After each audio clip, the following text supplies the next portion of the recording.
Hello everyone, welcome back, and I'm here to be talked about Marriage Story. Now, Marriage Story is one of the newer Netflix films that are actually going to be in awards consideration, which is one of the main reasons why I wanted to check it out, because I see everyone talking about it on like Twitter and stuff, and I wanted to be in the conversation, and I was curious to watch this for a while because the cast seems great with both Adam Driver from Star Wars and Scarlett Johansson from the Marvel movies as like the two parents in it. And basically, the film is about this couple who is going through like a really bad divorce, and it's them trying to, you know, keep in touch with their kid, like try to decide who gets him when and where they were gonna live, and a whole bunch of other stuff. And honestly, like that's pretty much all I'm gonna really say because there isn't really nothing to really spoil per se in the movie, but it's just one of those movies that I don't really want to talk that much about the plot and just talk about my main thing about this movie. I thought was the performances.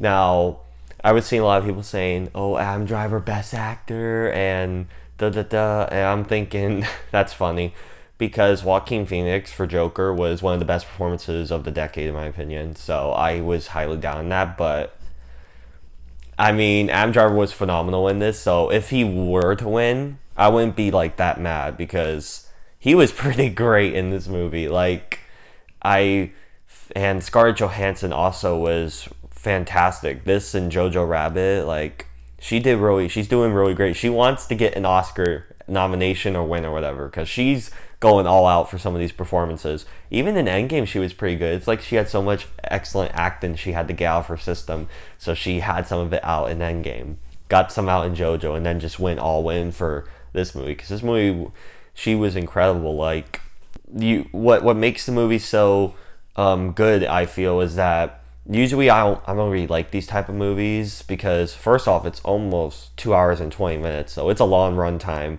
for something with no action or no what you would think is comedy. It's just supposed to be about a couple getting divorced. That could get really boring. But the thing that I was really pleasantly surprised with was the score that really helps the movie in some aspects. Like, think it's Randy Newman that did the score, the guy from Toy Story.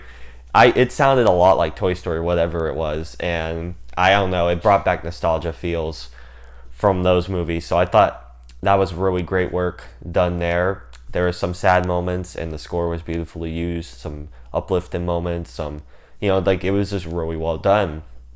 I find it interesting. Like people are saying, oh, there's both sides and all on who gets to have the kid and how it's damaging. Like I see how it's damaging to both parties on how they feel like they've wasted their lives in this marriage and a divorce and stuff. But I mean, I felt bad for both of them, of course. Like with the stuff that Scarlett Johansson was saying.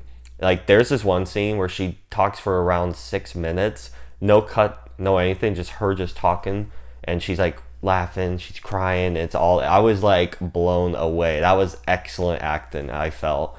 But then Laura Dern, who's like her representing her in this situation, like her lawyer, she was excellent. Ray Liotta's in this from Goodfellas. He was great for Adam Driver, and I think it's Alan Alda. I think he was also in it for a part. But really, I felt it was Scarlett Johansson's movie because she's like the main focus. She's the one that goes in first, and I feel like she had the most to do over Adam Driver. I mean, he's still in it a lot, but I felt like the movie's trying to focus more on her, which, alright, I understand. She is a bigger star, I feel. But still, I thought that they both did really good.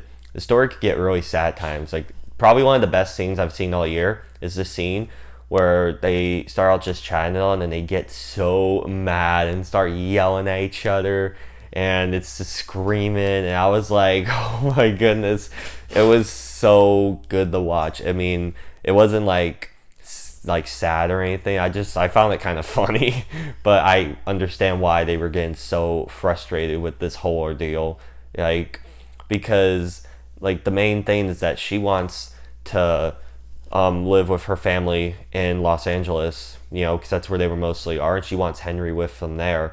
And Adam Driver wants to stay in New York. 'Cause they were in New York for like 10 years. That's where his work is. That's where a lot of his friends are and stuff.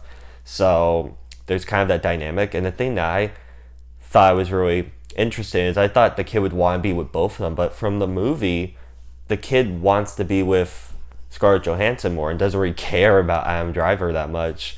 And I thought that was kind of sad. Like, that added on, like, this guy's getting screwed over a lot. Like, he did some bad stuff too, as you find out. But I mean, like, they both had problems that they did. And I feel like the movie's just, like, it's fair and showing both sides, how you root for both of them, but you're like, what, for both of them, you know? Like, I thought the movie did that really well. That's probably the biggest compliment I could give it, is that it makes you feel for both sides of this situation, because this is a really bad situation to go through. Like, I hear it is. And I mean, hopefully I never have to go through a divorce, because this is really bad stuff. But I thought the movie handled it beautifully on how some of these situations could go. Like, they say they don't want to like hate each other, they still want to be in touch and stuff for Henry, the kid. But ooh, it's never that simple. And I just thought the movie handled that really well. Again, with all the excellent performances, the fantastic score. This is a great score. I wouldn't get mad if this gets nominated for best score. That's how good this score is. And just how it equally shows you parts in LA and New York, like how the story like translates. Like, it'll just go to a black screen and then go back to another scene. It does stuff like that, the transitions. I thought those were kind of neat as well. But at this point, I'm just rambling on for other stuff. I thought this was a terrific movie from Netflix. It's one of the best of the year, in my opinion, which I know, what? But yeah, like, this is one of those Oscar movies that I'm rooting for. This is a great Oscar year, guys. Like, I really thought this was a great movie, and definitely check it out because it's on Netflix. Like, what else you gotta do if you're chilling at the house? Just pull it up. Pull up The Irishman too, because that's also on Netflix, and both are in the talks for Oscars, which is kind of crazy. Netflix can get 2 of these movies nominated in a year. That would be phenomenal for them. And yeah, so with all that said, those are my thoughts on Marriage Story. Have any of you gotten a chance to see Marriage Story? It was out for a few days. That I didn't get a chance to watch it until last night because I was busy with stuff. But if you've seen it, please let me know down below in the comment section what you thought. And if you want to hit the subscribe button, that'll be pretty great. And hit the bell as well to get notified when I upload. And if you want to follow me on Twitter, it's SoraSable or @SableSora. Again, thank you all so much for watching, and I will see you all in the next video. Bye.